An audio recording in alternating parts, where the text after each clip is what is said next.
जय बिहार जय भारत। हेलो नमस्कार साथियों, आप सभी को अपने ही यूट्यूब चैनल नित्यम बिहार बोर्ड में स्वागत है। क्योंकि आज के जो हम सीरीज में करने वाले हैं वो करने वाले हैं बिहार बोर्ड क्लास 10th के लिए साइंस का ऑब्जेक्टिव प्रश्न। और ये जो प्रश्न है वो कुल 15 प्रश्न है और ये 15 प्रश्न जो हैं वो अत्यंत महत्वपूर्ण हैं 2026 बोर्ड परीक्षा के लिए। और हमारे यहाँ जितने भी सवाल कराए जाते हैं वे सभी PYQs पर आधारित होते हैं, जो कि और हमेशा बिहार बोर्ड में 11th हो 10th हो 11th हो चाहे 12th हो, किसी भी अगर आप बोर्ड का एग्ज़ाम दे रहे हैं तो उसका प्रीवियस ईयर से ही ज़्यादातर क्वेश्चन टकराता है। तो आप प्रीवियस ईयर क्वेश्चन पे जितना ज़्यादा प्रैक्टिस कीजिएगा, जितना ज़्यादा ऑब्जेक्टिव का ये डिस्कशन मतलब बेहतरीन रहेगा, उतना ज़्यादा आप जो है बिहार बोर्ड में या किसी भी बोर्ड में आप बेस्ट कर सकते हैं। ठीक है, तो हमारे ही यहाँ PYQs के साथ साथ यानी ऑब्जेक्टिव के साथ साथ उसका डिस्कशन भी कराया जाता है। ठीक है, तो चलिए बिना समय को हम गवाए हुए सीधे सवालों पे शुरुआत करेंगे। और जिस भी प्रश्न का उत्तर अगर आपको पता होगा तो कमेंट बॉक्स में कमेंट कीजिएगा। ठीक है, चलिए सबसे पहला सवाल आपको स्क्रीन पे नज़र आ रहा होगा। सबसे पहला सवाल हमारा क्या कहता है? सबसे पहला सवाल हमारा कहता है क्या कि विद्युत धारा की SI मात्रक क्या है? वोल्ट है, एम्पियर है, ओम है या वाट है? तो देखिए वाट जो है साथियों ये SI मात्रक शक्ति का है। वाट किसका है? शक्ति का SI मात्रक है। ओम किसका है भाई? तो ओम जो है ये प्रतिरोध का SI यूनिट है। प्रतिरोध का SI यूनिट क्या है? तो प्रतिरोध का SI यूनिट ओम है। एम्पियर की बात करें तो एम्पियर जो है वो विद्युत धारा की है। विद्युत धारा की SI मात्रक, तो विद्युत धारा का SI मात्रक जो है वो एम्पियर है। बाकी वोल्ट की बात करें तो वोल्ट किसका है? इस प्रश्न का उत्तर आप लोग कमेंट बॉक्स में देंगे। ठीक है, कमेंट बॉक्स में देने का प्रयास करेंगे कि वोल्ट जो है ये किसका SI मात्रक है। बाकी आपके सामने जो 3-4 ऑप्शन थे उन सभी ऑप्शनों का तमाम डिस्कशन हम कर दिए। वाट जो है वो शक्ति के लिए यूज किया जाता है। ओम जो है वो प्रतिरोध का SI मात्रक है। एम्पियर जो है वो विद्युत धारा का है। और वोल्ट के लिए आप लोग कमेंट बॉक्स में देंगे। नहीं तो चलिए आपको बता देते हैं वोल्ट जो है इसका यूज हम लोग विभव और विभवांतर, विभव प्लस विभवांतर, विभवांतर विद्युत, ये विभव प्लस विभवांतर का SI मात्रक क्या है? वोल्ट है। ठीक है, तो ये सारे ऑप्शंस और जो प्रश्न था उसका उत्तर भी आप लोग को क्लियर पता चल गया होगा कि इस प्रश्न का राइट आंसर क्या होने वाला है। तो इस प्रश्न का right answer option number B होगा कि विद्युत धारा का SI मात्रक क्या है? एम्पियर है। चलिए तो आप इसको आप नोटबुक में नोट कर लेंगे और जैसे ही हम आगे बढ़ेंगे ये इरेज हो जाएगा, तो इसलिए आप इसे कॉपी में नोट डाउन करेंगे। चलिए अब हमारा नेक्स्ट प्रश्न क्या बोलता है? देखिए हमारा नेक्स्ट सवाल बोलता है कि ध्वनि तरंग किस प्रकार की तरंग है? अनुप्रस्थ तरंग है, अनुदैर्घ्य तरंग है, विद्युत चुंबकीय तरंग है या उष्मा तरंग है? तो सबसे पहले एक आता है ध्वनि, एक है ध्वनि एंड दूसरा होता है प्रकाश। दूसरा क्या होता है? प्रकाश। और ये दोनों का क्या पूछता है कि तरंग, कि प्रकाश कौन सी तरंग है या ध्वनि कौन सी तरंग है। ठीक है, और कि जैसे ही हम अनुदैर्घ्य लिखते हैं, अनुदैर्घ्य, अनुदैर्घ्य, और जैसे ही हम लोग अनुप्रस्थ लिखते हैं, अनुप्रस्थ, अनुप्रस्थ, तो दोनों में देखिए यहाँ पे आधा ध है। ठीक है, यहाँ पे हम रेड कलम का यूज कर लेते हैं। यहाँ पे जो आधा ध है उसी प्रकार अनुदैर्घ्य में भी यहाँ पे आधा ध है। प्रकाश में पहला लेटर प्र है, उसी तरह अनुप्रस्थ में भी यहाँ पे भी प्र है। ठीक है, तो आप इस प्रकार याद कर सकते हैं कि जो ध्वनि है वो अनुदैर्घ्य तरंग है और जो प्रकाश है वो अनुप्रस्थ तरंग है। तो हमारा सवाल क्या बोला है? तो बोला है ध्वनि, तो ध्वनि कौन हो जाएगा? अनुदैर्घ्य हो जाएगा। तो इस प्रश्न का राइट आंसर क्या हो जाएगा? ऑप्शन नंबर बी हो जाएगा। क्यों? क्योंकि यहाँ भी धैर्य और यहाँ भी धा। ठीक है, चलिए अच्छा ध्वनि तरंग सबसे अधिक किस में होगा? तो ध्वनि तरंग सबसे ज़्यादा होता है स्टील में। और स्टील में कितना होता है? तो 6000 प्रति सेकेंड, यानी 1 सेकेंड में कम से कम 6000 जो है वो ध्वनि जो है वो सुनाई दे देगी। ठीक है, चलिए नेक्स्ट हमारा सवाल क्या बोलता है कि आवर्धक लेंस का, आवर्धक कांच यानी मैग्नीफाइंग ग्लास की लेंस बनता है उत्तल लेंस से, अवतल लेंस से, अवतल दर्पण से या समतल दर्पण से। तो देखिए आपको उत्तल लेंस की बात करें तो उत्तल लेंस में जो ये बनेगा प्रतिबिंब जो बनेगा वो वास्तविक बनेगा, वास्तविक। और देखिए वास्तविक हमेशा क्या होता है, वास्तविक हमेशा उल्टा होगा, वास्तविक हमेशा क्या होगा, उल्टा होगा। खाली आप वास्तविकता सोचते होंगे कि हम बनेंगे राजा लेकिन बन जाते हैं गरीब, तो ये उल्टा हुआ। वास्तविकता हमेशा उल्टा होता है और काल्पनिक हमेशा सीधा होता है। तो अवतल लेंस से बनता है काल्पनिक बनेगा और काल्पनिक हमेशा क्या होता है, सीधा होता है। ठीक है। तो वास्तविकता हमेशा उल्टा और काल्पनिकता हमेशा सीधा बनेगा, सीधा। ठीक है। तो उत्तल लेंस से वास्तविक बनता है और उल्टा बनता है, अवतल लेंस से काल्पनिक बनता है, सीधा बनता है। ठीक है।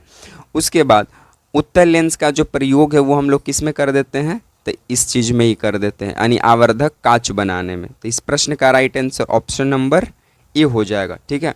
और अवतल लेंस का यूज हम लोग कहाँ पे कर देते हैं, तो अवतल लेंस का यूज हम लोग करते हैं टॉर्च में जो है अवतल लेंस का प्रयोग करते हैं। ठीक है।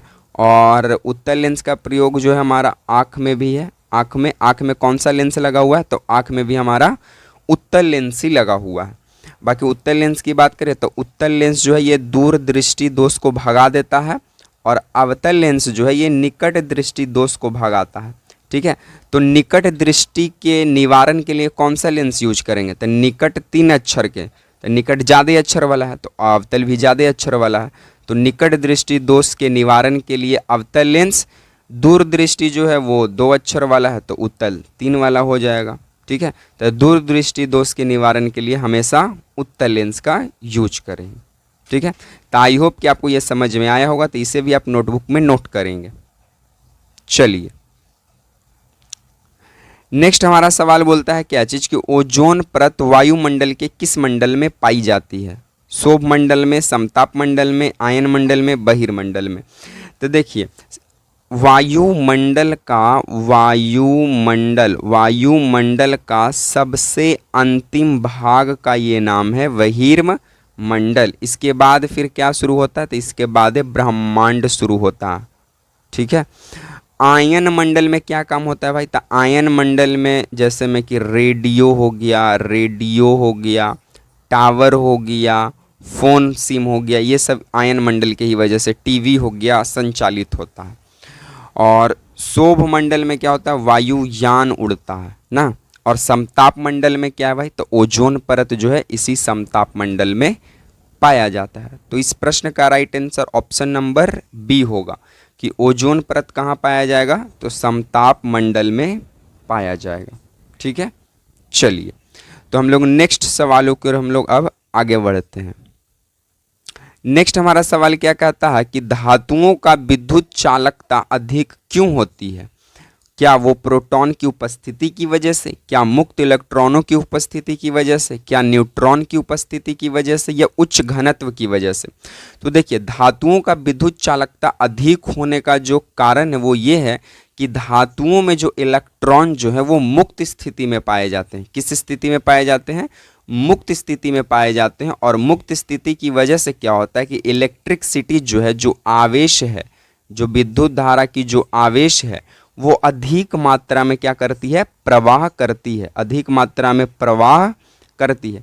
जैसे मान लेते हैं कि अगर हम ये कोई एक वस्तु लेते हैं, ये अगर हम कोई एक वस्तु लिए, ठीक है, ये एक हम कोई वस्तु लेते हैं और इस वस्तु में क्या है, जो इलेक्ट्रॉन जो है वो खाली फ्लो कर रहा, तो वो तब होगा जब मुक्त इलेक्ट्रॉन इसमें चलेगा। तो इसके कारण जो जो धातु होता है उसकी चालकता क्या हो जाती है, अधिक हो जाती है।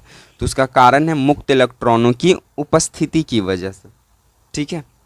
चलिए तो धातुओं की विद्युत चालकता सबसे अधिक किस में पाया जाएगा, तो सबसे अधिक किस में पाया जाएगा, एक सेकेंड, सबसे अधिक किस में पाया जाएगा, तो सबसे अधिक पाया जाएगा चांदी में, सबसे अधिक पाया जाएगा चांदी में, सोना में, एल्यूमिनियम में, इस तरह की चीज़ों में जो है अधिक पाए जाते हैं।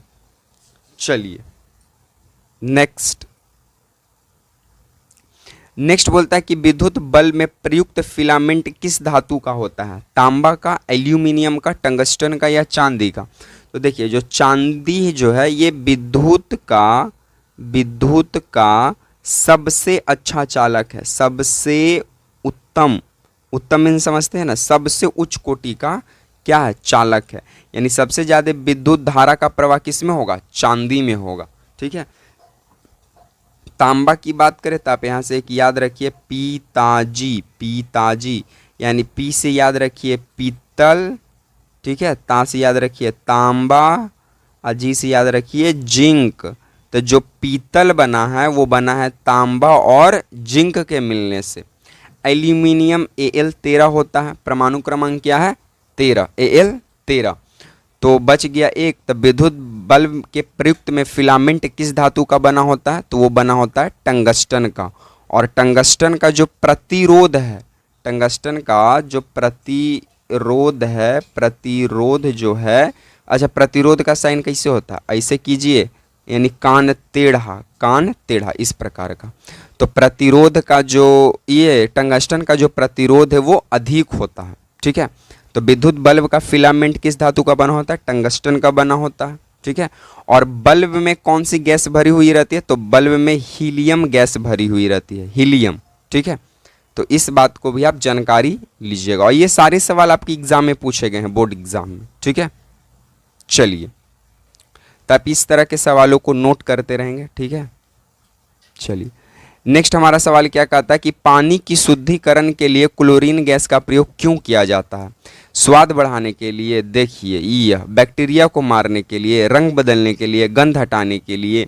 देखिए जब आप स्विमिंग पूल में जाते होंगे तो एक दिन में स्विमिंग पूल में क्या होता है, हजारों की संख्या में लोग नहाते हैं, तो उसको बार बार पानी को चेंज करना आसान बात नहीं है। तो उसमें क्या किया जाता है, क्लोरीन गैस का, क्लोरीन जो है वो मिलाया जाता है और क्लोरीन की वजह से क्या होता है, पानी जो है वो शुद्ध हो जाता है और क्लीन हो जाता है, यानी बैक्टीरिया को मारने के लिए किया जाता है। ठीक है। और पानी में मतलब कि सुंदरता लाने के लिए, पानी साफ दिखे, इसके लिए भी क्लोरीन को ही मिलावट की जाती है, क्योंकि अगर पानी में जैसे ही क्लोरीन मिलेगा तो पानी एकदम साफ हो जाएगा। ठीक है। Chlorine Cl17। ठीक है। तो इसका कारण है बैक्टीरिया को मारने के लिए और पानी को साफ करने के लिए और पानी को साफ रखने के लिए। ठीक है। चलिए, नेक्स्ट हमारा सवाल बोलता है कि पृथ्वी पर जीवन के लिए मुख्य ऊर्जा का स्रोत क्या है, चंद्रमा, सूर्य, जल, वायु। तो जाहिर सी बात है पृथ्वी पर जीवन के लिए मुख्य ऊर्जा का स्रोत कौन सा है, तो वो है सूर्य। वो कौन सा है, सूर्य है। और सूर्य हमेशा कौन सा स्टेट में है, प्लाज्मा स्टेट में है। प्लाज्मा स्टेट अवस्था की चौथी अवस्था है और इसे उस नाम से जाना जाता है कि जब गैस जो है, सॉरी जो तरल जो है वो एकदम, गैस जो एकदम तरल अवस्था में एकदम लहला लहला एकदम चलते रहे उसे। ठीक है। चलिए, नेक्स्ट बोलता है कि पीएच मान 7 से कम होने पर विलयन कैसा होता है। अरे भैया 7 से कम होगा तो अम्ल होगा। ठीक है। 7 रहेगा तो वो उदासीन होगा। 7 से ज्यादा रहेगा तो वो क्या रहेगा, 7 से जब ज्यादा रहेगा तो वो क्षारीय रहेगा। तो पूछा क्या है, तो पीएच मान 7 से कम, तो 7 से कम कौची, तो 7 से कम यही है। 7 से कम क्या है, तो वो अम्लीय है। 7 से कम क्या है, अम्लीय है भाई। ठीक है। चलिए, पीएच स्केल का खोज कौन किया था, तो पीएच स्केल का खोज किया था सोरेनसन नामक वैज्ञानिक किए थे। ठीक है। चलिए, अच्छा अम्लीय स्वाद में कैसे होते हैं भाई, तो अम्लीय स्वाद में खट्टे होते हैं। अम्लीय स्वाद में कैसे होते हैं, खट्टे होते हैं। ठीक है।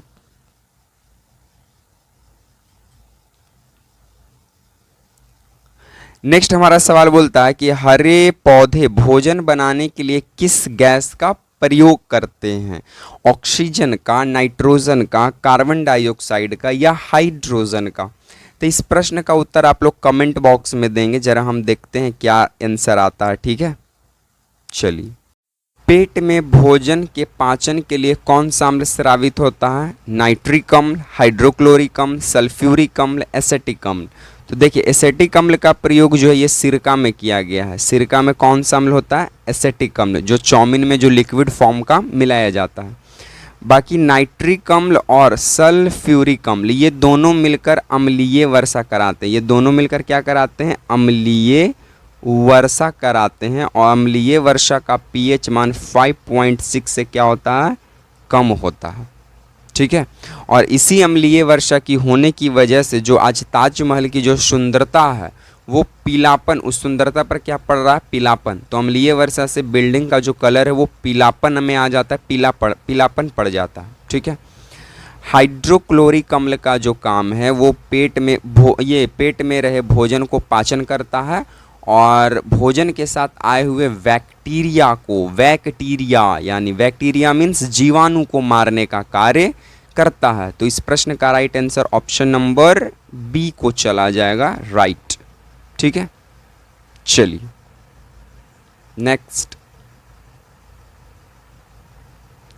नेक्स्ट क्या बोलता है सर कि ओम का नियम का संबंध दर्शाता है। देखिए ओम साहब जो हैं वो 1827 में ओम का नियम देते हैं। ठीक है।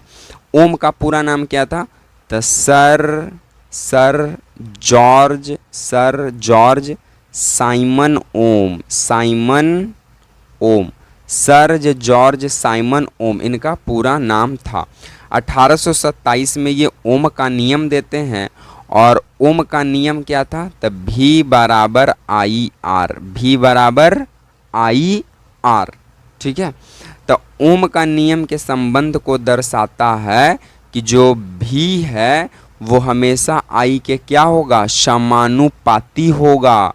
यानी इस प्रश्न का right answer option number A है। समानुपाती कहने का मतलब कि अगर भी बढ़ेगा तो आई भी क्या होगा? बढ़ेगा। अगर भी घटेगा तो आई भी क्या होगा? घटेगा। भी क्या है? वेलोसिटी। आई क्या है? तो आई जो है वो है विद्युत धारा। ठीक है, चलिए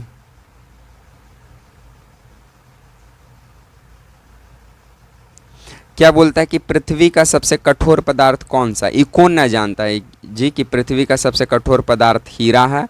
और हीरा के लिए अपना पन्ना जिला जो है, पन्ना जिला कहाँ का? एमपी का। एमपी बोले तो मध्य प्रदेश का पन्ना जिला जो है वो हीरा के लिए प्रसिद्ध माना जाता है। बाकी तांबा के लिए बात करें तो राजस्थान का खेतड़ी जिला जो है वो किस चीज़ के लिए? तांबा के लिए प्रसिद्ध माना जाता है। लोहा के लिए तो उड़ीसा प्रसिद्ध माना जाता है, ओडिशा। बाकी सोना का परमाणु क्रमांक क्या है? तो सोना का परमाणु क्रमांक AU79 और AG क्या है? AG तो AG है चांदी। तो चांदी के लिए क्या है? तो चांदी के लिए है 47 परमाणु क्रमांक। ये दोनों सवाल पूछे गए हैं बिहार बोर्ड में। ठीक है, चलिए नेक्स्ट बोलता है कि मनुष्य में लाल रक्त रंग किसके कारण होता है? DNA, deoxy nucleic acid, plasma, haemoglobin, RBC का आकार। देखिए आरबीसी का जो आकार है ये टैबलेट की तरह होता है, टैबलेट की तरह। यानी कि बीच में क्या होगा? तो बीच में जो है वो चपटा रहेगा और साइड से फूला हुआ रहेगा। हीमोग्लोबिन की वजह से ब्लड का जो है वो लाल रंग हो जाता है और हीमोग्लोबिन में ही क्या पाया जाता है? लोहा तत्व पाया जाता है। प्लाज्मा जो है ये ब्लड में 55% पाया जाता है और प्लाज्मा जो है ये बीपी को कंट्रोल में करके रखता है। बाकी DNA जो है ये अनुवांशिक गुण को दर्शाता है। लेकिन हमारा सवाल क्या है कि मनुष्य में रक्त का लाल रंग किसके वजह से होता है? तो हीमोग्लोबिन की वजह से होता है, जो कि लाल रंग प्रदान करता है और इसमें लोहा का अंश पाया जाता है। तो चलिए हम लोग नेक्स्ट सवालों पर हम लोग आगे बढ़ते हैं। इस सीरीज का हमारा लास्ट प्रश्न क्या कहता है? तो लास्ट प्रश्न बोलता है कि ऊर्जा का संरक्षण सिद्धांत किसने दिया? Newton, joule, Einstein, pascal. तो देखिए ऊर्जा का संरक्षण सिद्धांत यही था कि ना तो ऊर्जा को नष्ट किया जा सकता है और ना ही ऊर्जा को क्या कर सकते हैं? खराब कर सकते हैं, नहीं इसको मार सकते हैं। सिर्फ ऊर्जा को क्या कर सकते हैं? एक फॉर्म से दूसरे फॉर्म में बदल सकते हैं। और इसका नियम देने का काम किए थे जूल। कौन किए थे? जूल। बाकी पास्कल जो है, पास्कल का नियम दिया। आइंस्टीन तो था नहीं भाई, तो ऊर्जा का संरक्षण का सिद्धांत किसने दिया? जूल दिया। इस नियम के अकॉर्डिंग क्या था, इनके बारे में थोड़ा जानिए। नाम था क्या? James Prescott joule.